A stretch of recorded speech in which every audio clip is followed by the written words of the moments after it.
Bien, vamos a ampliar sobre este tema con el economista Daniel Suchar. Ya pronto también se estarán incorporando otras personas a la mesa. Pero vamos a dar inicio sobre este análisis, sobre el tema de reactivación económica, Daniel, el tema del que todos hablan. El tema que se habla a nivel de gobierno, hay iniciativas también, hay sociedad civil, hay iniciativas de proyectos de ley en la Asamblea Legislativa, el gobierno ha tomado algunas medidas que buscan la reactivación económica, el Banco Central también lo ha hecho, pero parece que por el momento no están funcionando. Se hablaba de un 2.2% de crecimiento de la economía, solo fue un 1.6%. ¿Qué está ocurriendo? Buenos días. Bueno, muy buenos días, Julieta. Buenos días, César. Muchas gracias por la invitación. Y, por supuesto, ha sido el año de la reactivación. O sea, así se le tildó de parte del Ejecutivo Nacional, cosa que no ha sucedido. Creo que también la ansiedad nos está comiendo a todos para ver cuándo reactiva la economía, que bien es cierto, lo vimos acá, lo acabamos de ver en la nota, donde existe desconfianza, existe descontrol, desorden. Hay muchísimas cosas en el ambiente que hace que el consumo se vea afectado. Vemos un pesimismo, vemos un negativismo y tenemos que recordar que la economía es una ciencia social. O sea, dependiendo cómo esté la persona, va a poder volcarse a consumir o no. Eso, digamos, es en temas teóricos. ¿Qué ha sucedido? Respondiendo a la pregunta, se ha visto algunos avances, algunos esfuerzos, dependiendo de la arista con que se vea. El Banco Central baja las tasas de política monetaria para poder incentivar tasas de intereses mucho más baratas. Eso se llama una política monetaria expansiva. Por ese lado podemos decir que lo hizo bien, o se ha hecho bien, pero ya después de ahí tú llevas el caballo al río. Entonces, si el caballo no quiere tomar el agua, ya es el problema donde estamos. Hoy vemos tasas de intereses un poquito más benevolentes, pero todavía la gente siente que ¿para qué me voy a endeudar o para qué voy a agarrar un crédito si no tengo un entorno favorable para poder hacer algún tipo de inversión? Eso, digamos, por un lado.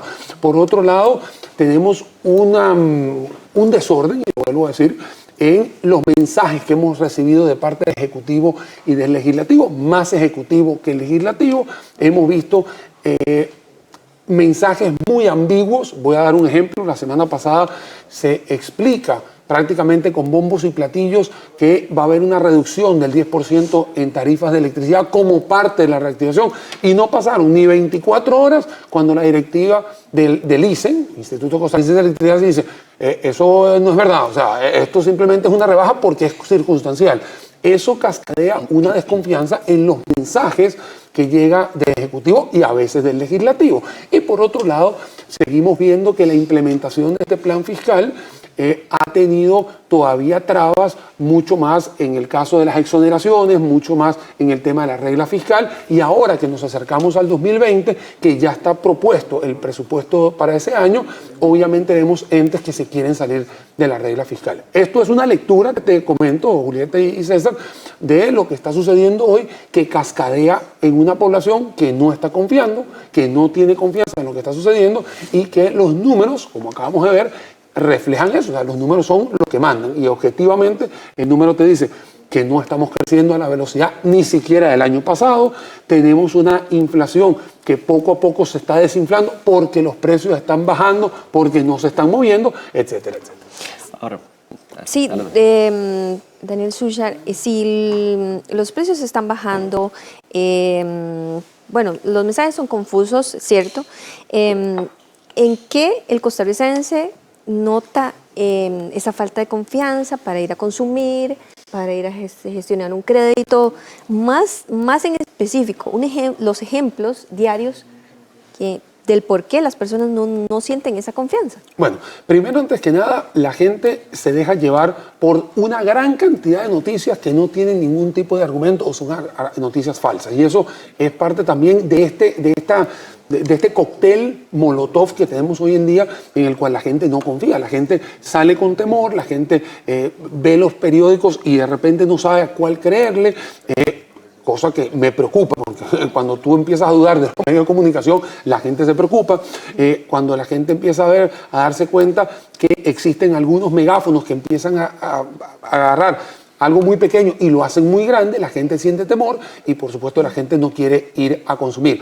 Vuelvo a repetir, los mensajes son confusos, como lo acaba de decir Juli, son confusos de parte del Ejecutivo. Sí han habido algunos esfuerzos, vimos la nota previa a la entrevista sobre el esfuerzo que está haciendo el Ministerio de Economía, Industria y Comercio con la flexibilización de las deudas, pero la gente cree que le van a perdonar las deudas. No, es que te van a flexibilizar las deudas o que vas a tener una educación financiera para que dentro de 2 o 3 años no vuelvas a caer en ese endeudamiento que acabamos de ver en la nota, donde prácticamente aquí hay más de 4 tarjetas por persona, donde la gente obviamente está ni siquiera hasta el cuello, está hasta la coronilla de deudas, y eso son cosas que se van acumulando en todo esto. A todo esto tenemos que decir que tenemos un nivel de desempleo muy alto, en el cual podemos ver el vaso medio lleno y medio vacío. Medio vacío porque no se están abriendo nuevos puestos de trabajo, pero por otro lado hemos visto, y casualmente ustedes han cubierto esa noticia varias veces, donde el Ministerio de Agricultura ofrece 40.000 nuevos empleos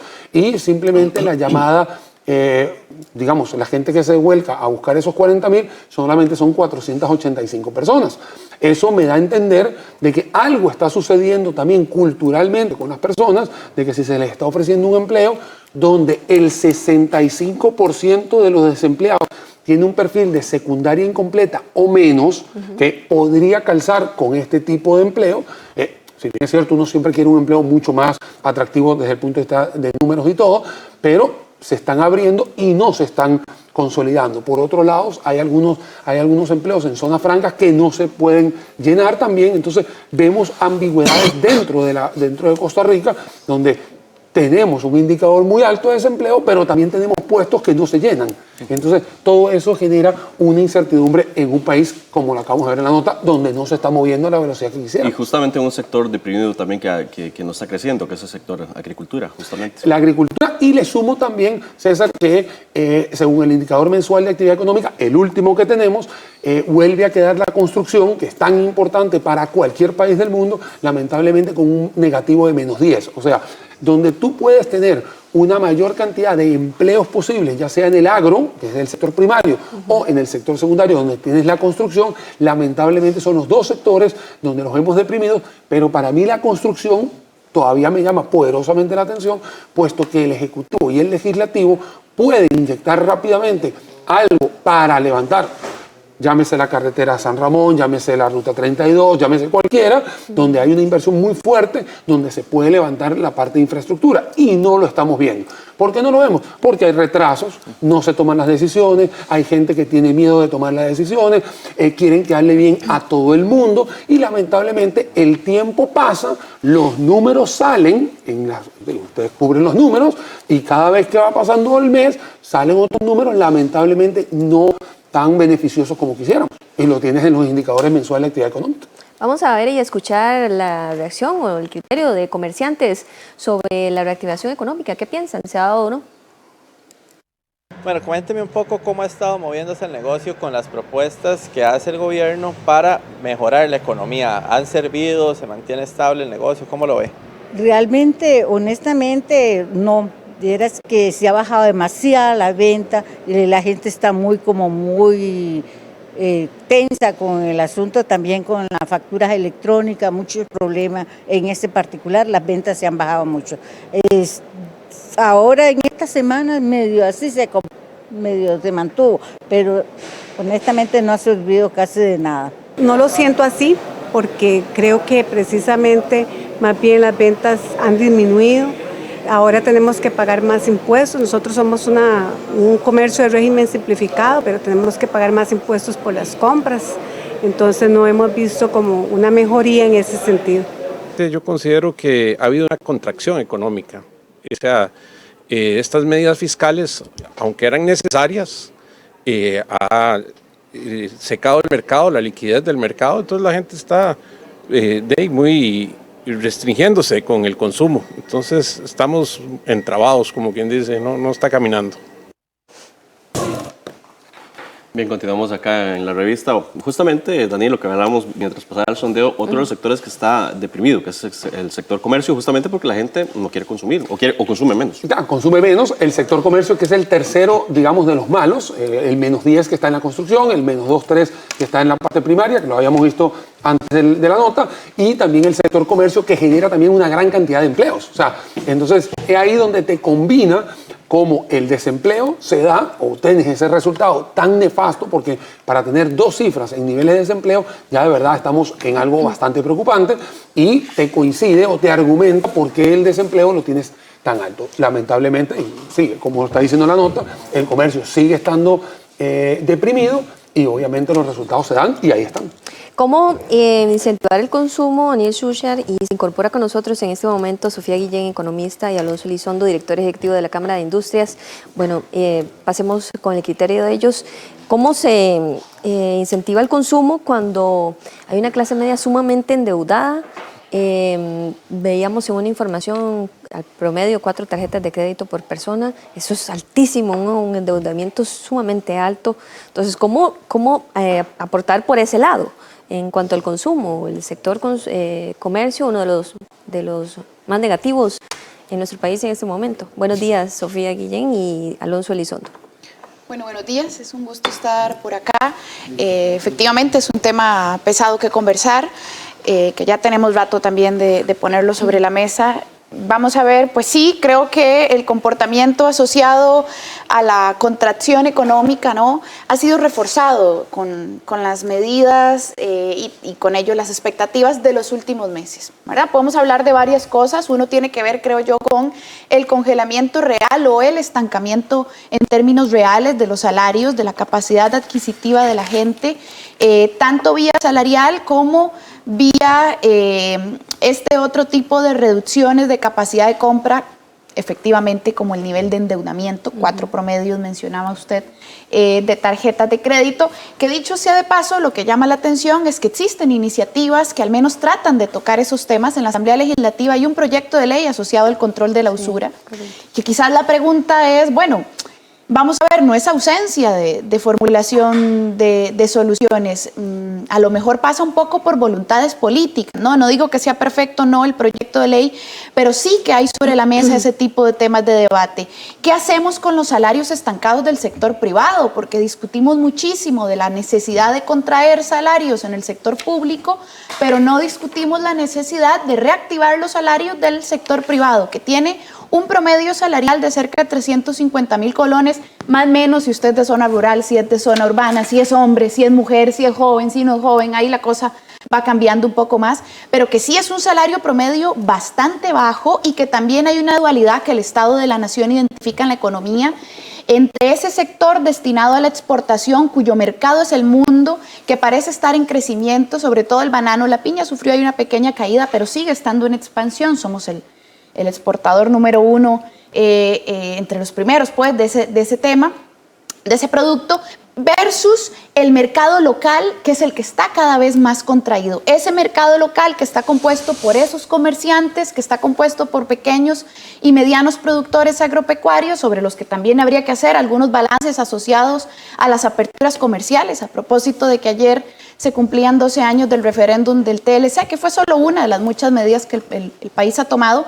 Que bueno, ¿cuál ha sido el balance de las aperturas comerciales? ¿En qué condiciones lo hicimos? ¿A quiénes benefició? ¿A quiénes no? En fin, hay un conjunto de políticas públicas que creo yo deben evaluarse, y que además hay otro montón de soluciones que tendrían que ponerse sobre la mesa y otras que ya están, ¿verdad? Entonces creo yo pasa por voluntades políticas, de debates un poquito más conscientes de que esto se trata de reactivar un mercado interno que está contraído, y estamos hablando de la mayor parte de las familias del sector empresarial costarricense local, y también de ese estado costarricense que cumple al menos 3 papeles simultáneos: como comprador, porque las pizarras del MEP no las hace el MEP, se las compra el sector privado; como contratista, porque da empleo a amplios sectores; y como oferente de bienes y servicios. Entonces, ojo, familias, empresas y Estado, y los 3 parecen estar en problemas de contracción en Costa Rica en este momento. Justamente, Alonso Elizondo, director ejecutivo de la Cámara de Comercio, hablábamos de que uno de los sectores que se está viendo más afectado por este tema de que la economía no se reactiva justamente el sector comercio. ¿Cómo se está viviendo esto desde adentro y cómo están planteando enfrentarlo debido a que, bueno, que por lo menos en este momento no se vislumbra una salida a corto plazo? Sí, gracias. Muy buenos días tengan todos.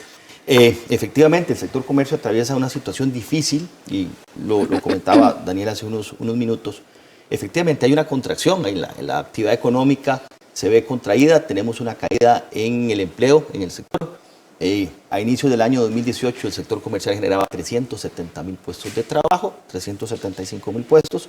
Hoy son 355.000 puestos de trabajo. Hay una caída, hay una contracción en la contratación en el sector privado, ¿verdad? Es que no es un fenómeno relacionado con salarios, sino con cantidad de trabajadores, con el nivel de desempleo que tenemos en nuestra economía. Creo que ahí hay un gran problema.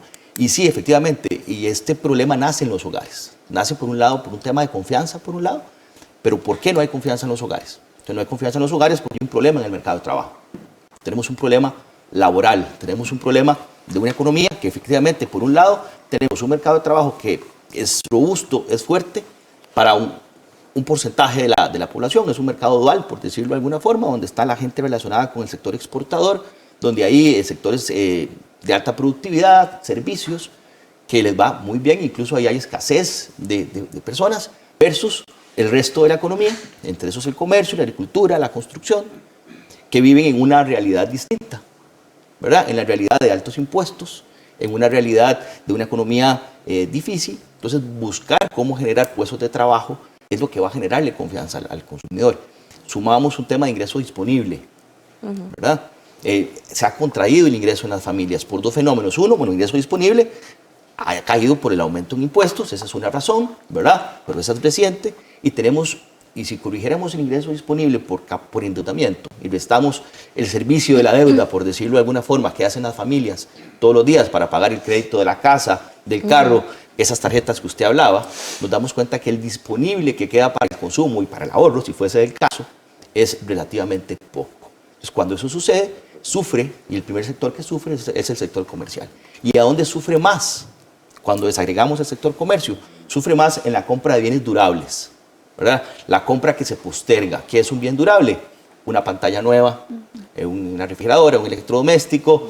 Se contrae el que quería cambiar el carro, no va a poder hacerlo o no está dispuesto a hacerlo, ¿verdad? Si había una familia que tenía el plan de comprar una vivienda, va a postergar esa decisión, en este caso de inversión, y eso es lo que está generando y está trabando el mecanismo, ¿verdad? La realidad, mercado de trabajo, es un sector o es un país sobreregulado en muchísimas actividades y esa sobreregulación genera problemas de confianza, genera problemas de inversión y por supuesto ahí es donde se traba todo el mecanismo. De lo que han señalado los tres, bueno, destaco en lo personal dos aspectos. El tema de la capacidad de compra, influida por el tema de impuestos y deudas. Por los impuestos, pues no se podrá hacer nada hasta donde tengo entendido, o sea, reducir los impuestos no, al contrario, ¿verdad? Por el tema de la deuda y la capacidad de pago de los costarricenses, hay, como decía Sofía, hay un proyecto de ley, es por donde podría hacerse algo, y el otro aspecto es sobre el tema de desempleo. Entonces, en esas dos vertientes, en el tema de consumo y en el tema de desempleo, ¿por dónde? ¿Por dónde viene la acción concreta que sea percibida, que sea palpable, que se refleje al menos en el desempleo, en contratación, en el consumo, no sé, en regulación de tasas de interés? ¿Por dónde viene? Julio, en realidad es una mesa redonda en el cual donde estés siempre va a haber una arista que sea importante y todas son importantes y uno dice, ¿por dónde empiezo? Bueno, lo primero que hay que empezar es empezar. O sea, empezar a tomar decisiones. Y las decisiones en estos momentos, el único que puede liderar esto es el Ejecutivo con el Legislativo. Si nosotros no tomamos decisiones desde ahí, lamentablemente la gente va a seguir contraída desde el punto de vista personal y no va a haber ningún tipo de confianza. Entonces, si existe un problema en la parte de construcción, que lo habíamos visto antes, y el gobierno es el que puede tener la capacidad de hacer una inyección fuerte en infraestructura, y ahora que vienen eurobonos y todo eso, lo puede hacer, que lo haga. Y que lo haga rápido. Si tiene que hacer algún tipo de modificación o de inyección en temas del sector primario, que lo haga. ¿Cuándo? Rápido. O sea, él lo puede hacer. Porque un inversionista, él está sentado viendo y decidiendo cuándo él invierte. O sea, tú no le vas a poder poner una pistola en la cabeza a un inversionista para que invierta. El que sí lo puede hacer es el gobierno. El gobierno, que tiene poder ejecutivo y el legislativo, va a tener que tomar rápidamente las decisiones. Si no las toma, nos va a llevar enero y no vamos a hacer absolutamente nada. Sí, es verdad, el último trimestre del año es un trimestre en el cual la gente es más simpática, es más feliz, hay un poquito más de liquidez, también se le inyecta por el tema de los aguinaldos, pero eso no te va a asegurar de que la economía vaya a subir a 3 puntos o 4 puntos porcentuales en esa velocidad, que exactamente hace un año teníamos esa velocidad. O sea, no estamos hablando de hace 15 años, estamos hablando hace un año. Entonces, alguien va a tener que liderar esto y para mí, él significa el Poder Ejecutivo y el Legislativo, todas las de hacerlo. A propósito de lo que mencionaba Daniel, Sofía, sobre la participación del Estado en inversión pública, es uno de los temas que se ha discutido y que ha generado también críticas. Recuerdo haber escuchado a Luis Paulino Vargas, economista también, diciendo que mientras se contenga el gasto, la economía no se va a reactivar. ¿Está cumpliendo el Estado en este momento, a propósito de lo que mencionaba Daniel, de inversión pública? Hay algunas inversiones en infraestructura. ¿Está cumpliendo su papel, su rol el Estado para ayudar a reactivar la economía o se está quedando corto? Bueno, es que la inversión pública es un debate que creo yo tiene al menos dos esferas básicas. Una está asociada a si hay disponibilidad de recursos o no. Es decir, en un Estado con un déficit fiscal sostenido como el nuestro, con un nivel de deuda creciente y que sigue sin poder resolverlo de manera estructural, pues hay algunas dificultades asociadas a poder invertir. Si además aprobamos una reforma fiscal que contenía un capítulo 4 de regla fiscal que incluye medidas de contracción significativa, incluyendo escenarios de recorte de gasto de capital cuando se alcance el 60% de la deuda, lo cual ocurrirá en un par de años de acuerdo a estimaciones de las calificadoras. Obviamente todo esto restringe la capacidad de inversión de ese Estado, ¿verdad? Eso digamos en una dirección. Y la otra esfera que creo que hay que considerar de la inversión pública está asociada, uno, disponibilidad de recursos, dos, uso de esos recursos. Y es que dentro del debate de la eficiencia del gasto público, me parece a mí que hay una arista como que se nos queda por fuera. Vamos a ver, no hay nada más ineficiente por definición que la corrupción, ¿ok? ¿Por qué? Porque tras de que tengo recursos escasos y limitados, los utilizo mal, ¿verdad?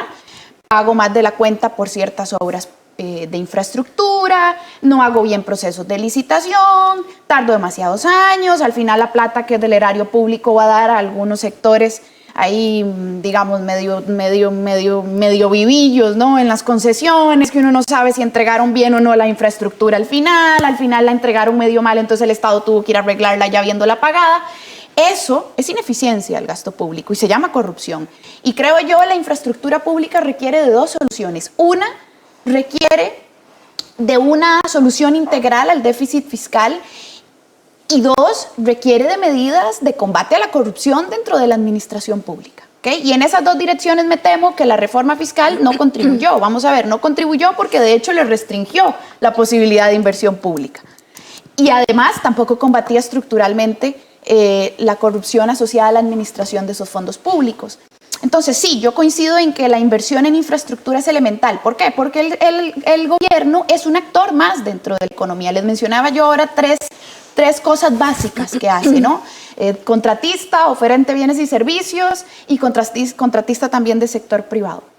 Entonces, como un partícipe más, coloca dinero en la sociedad, coloca bienes y servicios, da trabajo, si lo contraes, limitas esa capacidad también, ¿verdad? Además, tenés contraído el sector privado, destinado al mercado local, y lo que tenés es una bola de nieve, ¿ok? Esas medidas son procíclicas, es lo que llamaríamos, las medidas que se tomaron al final en la reforma fiscal. Es decir, si estás en un bauche económico, te deja. Por un lado, amarraron al gobierno de la República. Vean el recorte, por ejemplo, que aplicó Hacienda al caso del Poder Judicial. Hubo un escándalo y un debate público en la Asamblea Legislativa porque parece que eso fue asociado a recortes a los tribunales anticorrupción. Entonces uno dice, bueno, al final, ¿en qué se traducen esos recortes? Programas sociales, ¿en qué se traducen? ¿Qué es lo que estamos recortando? Inversión pública, etcétera. Eso por un lado, y por el otro lado tendrías también que sopesar todos estos comerciantes que están teniendo que cargar, como bien decía alguno de los entrevistados, con una nueva serie de impuestos regresivos, no es cualquier tipo de impuesto, que pesa respecto a lo que tenían antes, pero además las expectativas afectan, porque las familias esperamos que dentro de al menos un año ese cúmulo de medidas vaya aumentando, porque todavía falta de entrar en rigor la canasta básica grabada el otro año y los insumos agropecuarios. Entonces, ves, tenés un conjunto de sumas que afectan expectativas a futuro, afectan el ingreso disponible de los hogares hoy, y en medio de todo eso, un Estado contraído, amarrado legalmente, con incapacidades asociadas a la administración de esos fondos públicos, al que le cuesta intervenir. Tendríamos que empezar a buscar soluciones de eso, ¿ok? Y yo insisto en eso porque es que si no, como que nos quedamos en el diagnóstico, y creo que a la Asamblea Legislativa le corresponde una responsabilidad fundamental, que es tomar decisiones, en vez de estar viendo a ver cómo limita la huelga y soca más esos pulsos que al final solo enojan gente. ¿Por qué no estás avanzando en el proyecto antiusura? ¿Por qué no estás avanzando en mejorar la contratación pública a través de la ley de contratación? ¿Por qué? Que hay un proyecto de ley de claro. Quería sumar algo, porque sí, acabamos de poner en el tapete, Sofía y yo acabamos de poner en el tapete el tema de la decisión de la infraestructura, y eso es un punto que es muy importante porque tiene mucho dinero, pero también hay que ponerle un poquito de holgura a la gente. Hay un proyecto que acabamos de ver, previo a la entrevista, que tiene que ver con el Ministerio de Economía, que quiere darle un poquito más de flexibilidad a la gente para que tenga un poquito más de dinero. Esto es muy claro, sí, solo sí, y ha pasado en muchos países donde toda la banca, tanto privada como pública, tiene que alinearse a todo esto. O sea, si no se alinea, lamentablemente no vamos a hacer nada, ¿no? Porque no es que la gente está endeudada con bancos gubernamentales, no, es con bancos cualquiera. O sea, es más, ni siquiera bancos, sector financiero. Entonces, aquí tiene que ir de la mano también de que si va a haber una flexibilización, ¿hasta cuándo hay la flexibilización? Para que usted pueda, obviamente, volcarse a tener un poquito más de dinero para consumir algo más. Esa gente que le den ese oxígeno no es para volverse a endeudar. Entonces, también hay que decirle a la gente, es porque en tanto tiempo, 2 años, 3 años, eso tomará la decisión el MEIC, eso no soy yo, y tomará, son 3 años donde usted va a tener un poquito más de holgura para poder, primero, contribuir a lo que debe de una manera mucho más flexible, va a poder gastar un poquito más que se necesita en el comercio, como lo está diciendo Alonso, lo está diciendo que se necesita en el comercio, y también es otra arista para poder tener una reactivación económica desde el punto de vista económico. Pero también tiene que haber la confianza de todo esto, porque si alguien de los actores dice que no, o mete una traba, o pone un referéndum para que lo vean 180 días después, volvemos a cascadear esa desconfianza que habíamos hablado al principio del programa.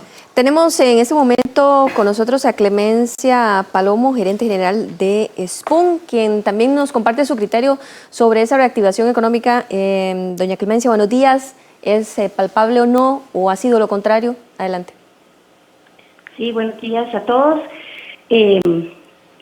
En realidad, con respecto a todo lo que he escuchado y lo que estamos viviendo nosotros en el sector, yo voy a hablar por el sector alimentos. A nivel de nuestro gremio, nosotros hemos experimentado caídas en ventas del 5, 30, 50 y 70%. Obviamente, en la realidad, el 70% son aquellos negocios que van en ruta de cierre. ¿Qué es lo que hemos estado haciendo? Definitivamente lo han conversado en la mesa. Hemos pospuesto inversiones, y entonces estábamos hablando de cómo poder reactivar construcción, cómo poder reactivar casas, centros comerciales que se han abierto, etcétera. Les quiero decir que nosotros, los del gremio, ya no estamos dispuestos ni siquiera a generar aperturas. Y hay incluso dueños de centros comerciales que nos dicen, entre sin alquiler, pero les puedo decir que entrar sin alquiler ya es caro, porque sabemos que vamos a una ruta de pérdidas. ¿Qué implica esto? Puedo también hablar que a nivel del gremio nosotros hemos tenido que generar despidos, y sé de negocios que han despedido desde el 12 al 20%. Personalmente, nosotros lo que hemos empezado a hacer es no sustituir la gente que se va, que sería una manera de despido orgánico. Al final de cuentas, igual estamos lamentablemente contribuyendo al desempleo. ¿Qué implica esto? Una gran desconfianza. Han hablado de la desconfianza. Bueno, qué triste, ¿verdad? Porque incluso a nosotros, a mí personalmente, se me acerca la gente, los compañeros a decirme, Clemen, compro una casa. O sea, como si yo tuviera que darle el permiso para comprar la casa. Pero claro, eso tiene una razón. La pregunta implícita es, ¿estoy en la lista de los despidos o de la gente que no sé, o que si se sustituye impuesto o que quizás mi plaza se va a contraer? Y aquí, hablando un poco de las noticias que también he escuchado, recientemente le hablamos a unas diputadas, nosotros desde el comercio y personalmente desde el gremio nuestro, porque voy a explicar por qué desde nuestro gremio, hacemos un llamado a la forma y el manejo de las noticias y de la comunicación que genera el gobierno. Ahora, Daniel decía que este trimestre, octubre, noviembre, diciembre, es un trimestre de alegría y que quizás hay un poquito más de dinero. Pero déjenme decirles que el trimestre pasado, el año 2018, fue el trimestre más negro, porque las noticias que salieron en ese trimestre hicieron que tuviéramos el peor trimestre de los últimos años. Y cómo manejemos la información desde el gobierno, eso va a impactar inmediatamente en consumo y en los resultados de las empresas y en las decisiones que tomemos. Y aquí voy. ¿Qué decisiones? Fue un trimestre que normalmente uno contrata de 30 a 40 personas adicionales para el trimestre. Este trimestre no contratamos a nadie. Entonces, nuevamente, ahí nos sumamos justamente a desempleo o a que nos pudiéramos reactivar la economía. Bien. Estudios dicen que hace un año la gente, y estos son estudios que nosotros hacemos justamente, y nosotros que somos un negocio de categoría media a grande, pero la pregunta es, ¿y qué hacen unas pymes para entender qué es lo que está pasando en el mercado? Y por eso muchas de ellas también van cerrando, ¿verdad? Gracias. Y siendo un motor muy fuerte de economía. Gracias, Clemencia. Pero nosotros lo que hacemos es que leemos el mercado, y el mercado dice que hace un año al consumidor le quedaba un 18% disponible una vez que sacaba todos sus gastos fijos. Y que el embudo que tiene en su mente de todas las noticias que recibe es escasez y escasez y escasez. Bien. Este año el disponible cayó a 13%. Bien. Y entonces, ¿qué pasa con este consumidor? Ahora lo categorizamos, son consumidores oferteros. Entonces la oferta es lo usual en el mercado hoy. Hoy todos vendemos a pura oferta. Bien. El consumidor, porque tiene menos, se volvió más exigente. Entonces Doña no le compra a Clemencia, cualquiera. Muchas gracias. Sí, doña Clemencia, perdón, la tenemos que interrumpir porque tenemos que seguir avanzando en los puntos sobre el tema. Muchísimas gracias por su aporte y criterio. Alonso Elizondo, director ejecutivo de la Cámara de Comercio. Refirámonos a los datos alarmantes que decía Clemencia Palomo, gerente de SPUM. Es una realidad lo que dice doña Clemencia. Eso lo vive una compañía, ella lo dice, de tamaño mediano y grande. Ahora pueden ustedes imaginarse lo que puede vivir una pequeña empresa hoy en el sector comercial y en el resto de sectores de la economía, pero el comercio se ha visto afectado. Creo que si no generamos una mayor confianza y eso no se traduce en mayor inversión y en mayor contratación de personas, la situación no es fácil de salir del círculo hoy vicioso en el que estamos. Y cómo le damos confianza al empresario. O sea, eso no se compra en el supermercado, la confianza. Se genera en el entorno. No hay nada más nervioso que el capital. El capital es altamente nervioso. Si no se perciben señales positivas, si no hay medidas distintas, pues es un problema de demanda, no es un problema de oferta, no es un problema de que el gobierno bajó el encaje mínimo legal, lo cual nos pareció maravilloso, pero eso es una medida de oferta, ¿verdad? De recursos disponibles. Pero hoy la gente ni siquiera quiere esos recursos por lo que hablábamos del nivel de endeudamiento. ¿Hacia dónde vamos o a dónde tenemos que enfocar? Yo creo que hay medidas, y esto no se logra en un trimestre, ¿verdad? La reactivación económica no es que yo estripe un botoncito y la economía se reactivó y todos somos felices, todos tenemos trabajo y se acabó el problema. No es así de sencillo, ¿no? Sería buenísimo. Yo creo que una medida importante, y es algo que el país no ha hecho y ha postergado durante muchísimos años, Costa Rica ha flexibilizado todos sus mercados, menos uno, menos el mercado de trabajo.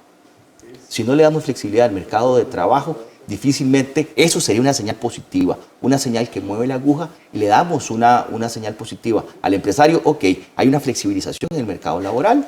¿En qué, don Alonso? Yo creo que hay proyectos interesantes en materia de esto, y esto no es una medida de flexibilizar jornadas, por ejemplo, y no es que la gente va a trabajar más, no, es darle posibilidades, por ejemplo, de trabajar 4 días, descansar 3 días, hacer una jornada anualizada, ¿verdad? Esos son temas que el inversionista, el empresario los percibe como positivos, Creo que esa es una medida muy puntual, muy clara, que envía al mercado señales interesantísimas. Y los proyectos que se están discutiendo, Sí. por ejemplo, el tema de la usura, que se está discutiendo actualmente en la Asamblea Legislativa, también hay otro sobre el tema de datáfonos, ¿cómo lo reciben desde la Cámara de Comercio? Okay. El tema de datáfonos es un tema que tiene muchísimos años y la Cámara de Comercio lo ha hablado muchísimos años. Este es un proyecto que viene a corregir una práctica anticompetitiva en el mercado que ha venido afectando al sector comercial desde hace muchísimos años. Una medida de estas libera recursos, ¿verdad? Libera recursos para el sector comercio, que puede traducirse en dos cosas. Dependiendo del sector en el que estemos, en una reducción de los precios, y eso no es siempre, ¿verdad? Depende del nivel de competencia que usted tenga. Y dos, podría traducirse también en que hay recursos disponibles en el comercio para realizar una nueva inversión, realizar una nueva apertura, y una nueva apertura de un pequeño comercio implica 4, 5, 10 personas contratadas más. Ese tipo de medidas son muy positivas. Creo que esa va en la dirección correcta y creo que por ahí vamos, y eso es otra medida que empieza a sumarle cositas positivas, señales positivas al mercado para que empecemos a contratar más personas y principalmente en ese lado de la economía que hablamos, que no es un lado dinámico, no es un sector dinámico, ¿verdad? Estamos estancados. Costa Rica no mejora su productividad desde hace muchísimos años, no hay cambios en la productividad costarricense, y mientras eso no se dé, vamos a seguir en una situación difícil como la que tenemos. Tenemos también en línea a María Pilar Corrales, administradora pública, que nos brindará un aporte sobre la reactivación económica que también pasa por los gobiernos locales, los municipios. Buenos días, María Pilar. ¿Por dónde pasa eso? Buenos días. Buenos días. Bueno, primero que todo, por un lado, ¿verdad? Tenemos una desconfianza, como ya le decían los especialistas, una economía pesimista, una mala percepción de la situación país y una falta de liderazgo político, sobre todo. Por el otro lado, tenemos un gobierno central que, bueno, a pesar de que han anunciado con bombos y platillos agendas económicas, no han hecho nada significativo a corto plazo. Pero ¿qué está haciendo cada gobierno local frente a esta situación, verdad? Porque las oportunidades y retos de cada cantón son muy diversos. Y los gobiernos locales, las autoridades locales, pues tienen un rol muy activo frente a una ciudadanía que cada vez desconfía más y frente a unas elecciones municipales que ya se encuentran próximas, ¿verdad? Entonces, vemos el caso, por ejemplo, de las municipalidades de Limón, que hace poco crearon una ventanilla única para brindarle acompañamiento y fomento a la creación de empresas, eso con el fin de reducir y estandarizar los trámites. ¿Por qué? Porque la Política Nacional de Empresariedad nos indica que dentro de las causas de baja competitividad está la escasez de articulación institucional y el exceso de tramitología existente. Tenemos una ley de simplificación de trámites, pero que realmente no está siendo tan efectiva para poder activar la economía, ¿verdad? También tenemos reglamentos de patentes que son súper burocráticos, los plazos son excesivos y realmente no están cumpliendo con los principios constitucionales de la función pública, ¿verdad? No están siendo eficaces, eficientes y mucho menos céleres. María Pilar Corrales, administradora pública, justamente a propósito de eso, hay un debate o hay una puja, digamos, entre Hacienda y los municipios sobre el tema de las reglas fiscales. ¿Cuál es su opinión sobre esto? Pues debido, bueno, justamente a que los municipios han dicho nosotros no debemos sujetarnos a la regla fiscal, y es una posición que Hacienda insiste que tanto las municipalidades como también las universidades públicas deben hacer. Claro, bueno, para poner un poquito en contexto, las municipalidades dicen que ellos no se tienen que regir por la regla fiscal porque generan recursos propios. Entonces, mi opinión personal es que se deben de regir bajo la regla fiscal en los que son las transferencias del Poder Ejecutivo a los gobiernos locales, pero en lo referente a los recursos propios no. Muchísimas gracias a María Pilar Corrales, administradora pública, para que nos ayude a entender un poco esto desde las municipalidades, bueno, un sector también que ellos dicen que generan también propuestas y reactivación económica, y que cae justamente, y por eso le hacía la pregunta a Sofía, a María Pilar, en un debate que se está dando, en una puja que se está dando sobre este tema, que viene a propósito del tema de la regla fiscal. ¿Cómo logramos que las municipalidades o cualquier otra institución ayude a la reactivación económica cuando por un lado se les está pidiendo contengan el gasto? Claro, esa es una de las contradicciones. Hace un rato, por ejemplo, hablábamos de la necesidad de inversión pública y de cómo hay una contradicción en pedir más inversión pública, pero al mismo tiempo limitarla, ¿verdad?, en la práctica. Pero sobre los municipios además hay algunos debates interesantes. La Contraloría General de la República ha hecho muchísimos señalamientos a distintos municipios a lo largo del país, asociados a que algunas administraciones de los municipios, algunas veces, ¿verdad?, tienen procesos abiertos precisamente en elementos asociados a la inversión de infraestructura pública. Es decir, volvemos de nuevo al uso de los recursos, ¿ok?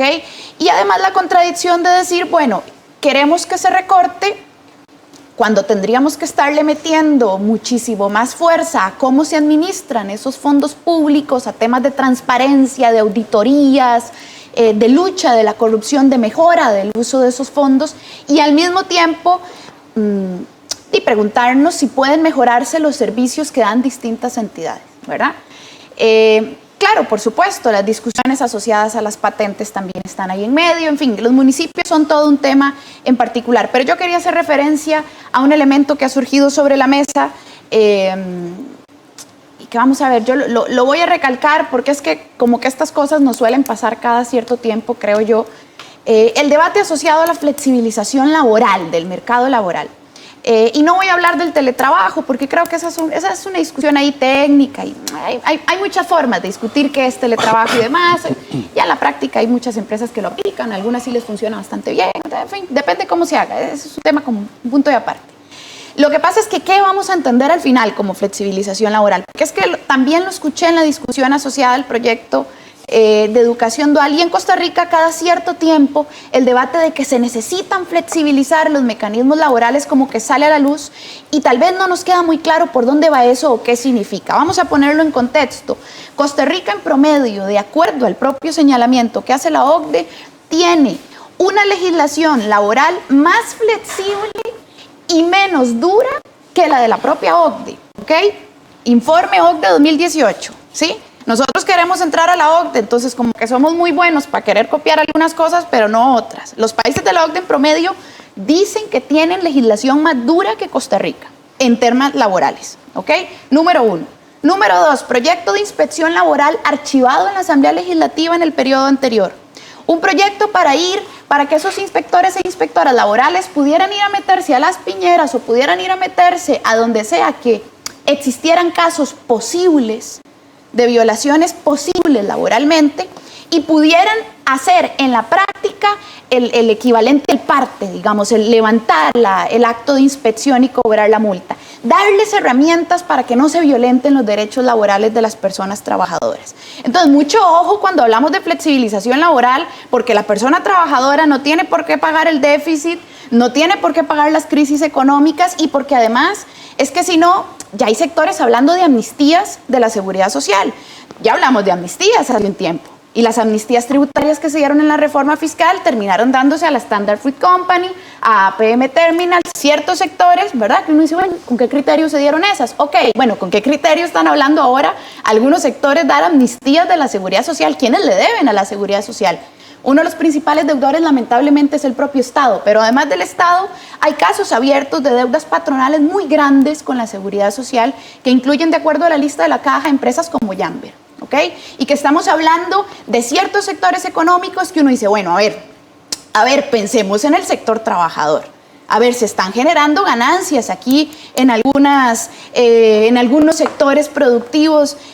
Hay sectores pujantes, sobre todo los asociados a la inversión extranjera directa y a la exportación. Ojo, ¿no? Ojo con lo que entendemos por flexibilización laboral. La crisis económica no se soluciona empeorando las condiciones laborales y los salarios de las personas que trabajan. Por ahí no pasa una reactivación Yo económica. Creo que no, ¿O es el menor aspecto?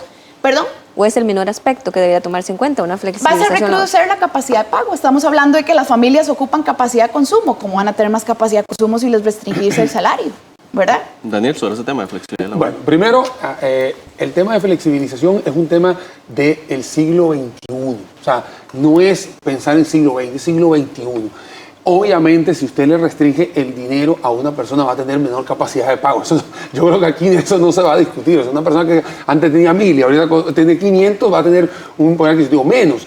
La flexibilización de los trabajos tiene que ver con mejorar este tipo de ritmos de trabajo. Una persona que viva en Alajuela y se tenga que desplazar a San José todos los días, es mucho más fácil dejarlo trabajando en su casa, poniendo un teletrabajo, no tiene que gastar ni en los pases, ni en gasolina, tiene calidad de vida. Y cuando hablo de calidad de vida, es calidad de vida. Es que usted esté en su casa en shorts y que puede estar a las 5 de la tarde y después se puede educar a sus hijos o puede ir al gimnasio. Eso no lo paga absolutamente nada.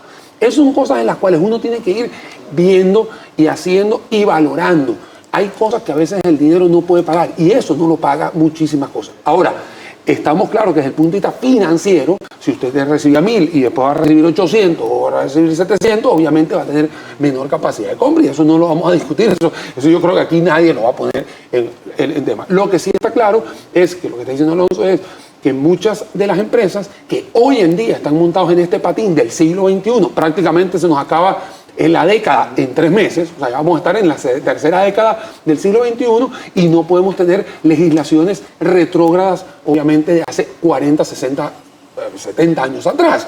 Pero eso es otro tema. O sea, es que ven que aquí nosotros podemos hacer un programa de 3 horas tocando cada tema en el cual unas cosas van a florecer mucho más rápido que otras. Pero yo creo, y aquí porque creo que vamos a coincidir todos, si nadie toma una decisión, aquí podemos estar hablando y hablando y hablando, porque si nadie la toma, la corriente legislativa va a decir una cosa, el ejecutivo va a decir otra. Acá nosotros hemos debatido, hemos conversado, hemos dialogado un montón, porque si hay una cosa que es cierta, es que había una gran cantidad de colegas que hemos estado acá, ¿no?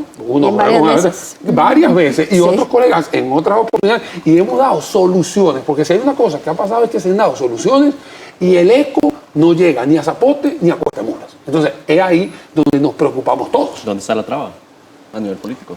Voluntades políticas. Voluntad política. Voluntades políticas. ¿Qué sectores están representados en los espacios de política pública? ¿Cuáles son los sectores económicos que votan en la Asamblea Legislativa? ¿A quiénes representan las y los diputados de la Asamblea Legislativa en la práctica, no?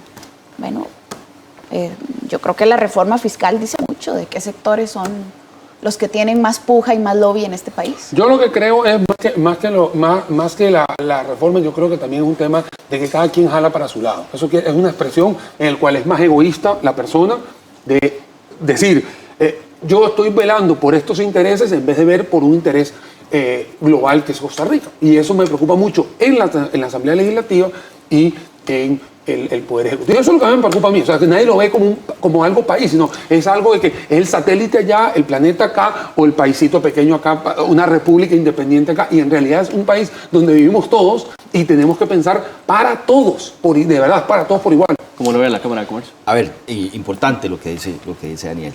Sin embargo, la situación es de corto plazo. Es decir, tenemos un problema de corto plazo, ¿verdad? La inversión pública, coincido con Sofía, clarísimo que son temas importantes. ¿Cómo le damos hoy a la gente capacidad de compra? Exacto. ¿Verdad? Esa es la pregunta. ¿Qué hacemos? ¿Verdad?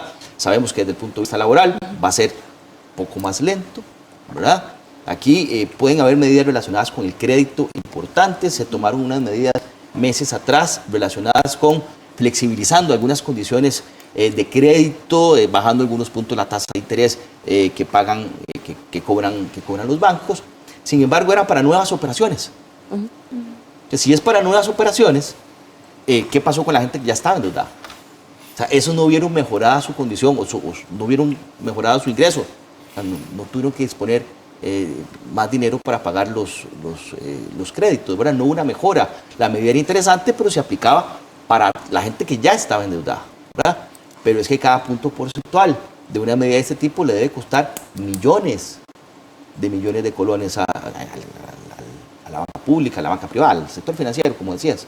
Ese tipo de medidas son las que se requieren para darle a la gente ese aire, pero tomar esas decisiones pasa por el tema político. Hay que hacer cosas diferentes, el tema de confianza, trámites, que yo creo que estamos todos cansados de escuchar el tema trámites. No mejoramos. No mejoramos. Mejoramos algo, pero cuando nos vamos a los rankings internacionales, nos damos cuenta que seguimos ahí. Equipo de media tabla, no mejoramos. Y no mejoramos porque trabajamos muy lento y tenemos miedo de tomar las decisiones duras y drásticas que se requieren en materia de trámites. El país sigue haciendo cositas importantes, hace comisiones, por ejemplo. ¿Qué es una medida dura? A ver, ¿qué es una medida dura? Yo creo que en temas, y aquí es donde son las cosas más complicadas, todos los trámites de construcción, por ejemplo, son un calvario en este país. Son un calvario. Uno puede entender los temas de medio ambiente, me parece que son vitales, ese país tiene un modelo de desarrollo diferente, me parecen importantes, pero hay que ser lógicos. Un estudio de impacto ambiental en el centro de San José no tiene sentido. Es una zona que ya está impactada. Si usted me está diciendo que es una construcción en un área diferente, con una zona de recarga acuífera, etcétera, uno podría entender todo lo que eso significa, pero en el centro de San José eso es una traba clarísima. O sea, no es posible que un permiso dure para construir algo 8 meses, 1 año. No es posible que un registro en el Ministerio de Salud dure meses, ¿verdad? Y son papeles y más papeles, porque el control es de papel, nunca es control in situ. Usted no sabe si esa construcción que le dijeron y usted presentó todos los papeles se va a construir como debe ser, porque el control en el Estado es de papel. Usted no sabe si lo que le dijeron en ese registro sanitario es cierto, porque no hay verificación en el mercado, ¿verdad? Hay un montón de cosas relacionadas con los trámites que deben percibirse positivamente por las personas, pero seguimos haciendo poquitos, no hacemos medidas fuertes, duras. Esto es medidas de golpe, son medidas de choque, y si no las tomamos, difícilmente logremos algo. Tenemos unos comentarios que pasamos a leerlos. El de Mario Rojas pregunta, ¿a nivel latino hay algún país con un crecimiento económico relevante? Por supuesto que sí. En Latinoamérica hay países que están creciendo por el 5% hacia arriba. República Dominicana, Panamá tiene 6 años creciendo por ahí. Acaba de haber un problema en Perú político y es uno de los países que está creciendo por encima del 4%. Bolivia está creciendo por encima del 4%. Esto quiere decir que a veces las ideologías que están dentro no son las que marcan la tendencia, porque a veces la gente cree que por una ideología va a ir un país hacia atrás o va a ir para adelante. Hay países en los cuales de diferentes ideologías están caminando tranquilamente, y aquí tenemos en Latinoamérica un Perú y un Bolivia. Por muchos años Colombia estuvo también creciendo por encima del 3,5%, y aquí en la región, si no hubiese sido por un problema en Nicaragua el año pasado, hubiese crecido al 5%. Sí hay países que están creciendo, que han crecido en los últimos 6, 7 años en promedio por encima del 4%. Justamente existe un contexto internacional que también afecta, pero bueno, eso quedará para otra. Eso es nuevo. Así es. Otro comentario, Juan Carlos Aguilar Cedeño dice, vamos hacia una depresión total, todos los sectores. Y Frank Núñez dice, todo está muy caro, el gobierno le cobra impuestos a todo y sobre todo el PAC no da confianza, y a eso hay que agregarle la agenda política. Bueno, también hay una cosa importante que quería tocar acá, y es que Sofía había dicho algo sobre la canasta básica. La canasta básica en julio del año que viene tiene un agregado adicional que es el IVA del 1%, más toda la cadena productiva que hay adentro de ella. Pero hay algo importante, nosotros tenemos monopolios muy cerrados. Acá nosotros hemos visto aranceles muy proteccionistas, en el cual no está protegiendo en realidad a la parte cooperativa, que es la parte del sector agro, no lo estamos viendo, y aquí hemos visto algunos elementos que puestos en Panamá y puestos en Nicaragua están al 50% en precio, y acá en Costa Rica no lo están. Entonces también hay un tema importante en productos de canasta básica que también los tenemos acá muy protegidos. Tenemos que ir cerrando muy brevemente, Sofía Guillén, una conclusión, y luego don Alonso Elizondo. Muy breve. El problema económico debe solucionarse a partir de voluntades políticas que sean pensadas en la mayoría, que sean pensadas en el bien común de los sectores más vulnerables, que no impliquen sacrificar al millón de personas que viven bajo la línea de la pobreza y a una clase media que cada vez está más golpeada, que cada vez tiene menos poder adquisitivo y que cada vez tiene expectativas más negativas. Hay que recuperar confianza, pero la confianza se recupera en base a honestidad, en base a transparencia y en base a generar propuestas que, en vez de atizar el conflicto, busquen generarle soluciones a la gente que efectivamente está sufriendo las consecuencias. Alonso Elizondo, Cámara de Comercio. Igual, medidas de corto plazo para aumentar la capacidad de consumo de las personas, vitales. Debemos generar confianza al inversionista. La inversión genera contratación de personas, de nuevos trabajadores, y yo creo que esa es la clave. En el tanto y en el cuanto los consumidores, las familias perciban que la situación de trabajo empieza a mejorar, la confianza empieza a mejorar y la rueda empieza a dar vuelta nuevamente. Muchísimas gracias a Alonso Elizondo, director ejecutivo de la Cámara de Comercio, y a Sofía Guillén y a Daniel Sucher, y a los que nos acompañan también. Así es, María Pilar Corrales, administradora pública, también a Clemencia Palomo, gerente general de SPUM, por acompañarnos esta mañana hablando sobre la reactivación económica que la esperamos y pronto. Buenos días, gracias. Gracias. A ustedes. Gracias.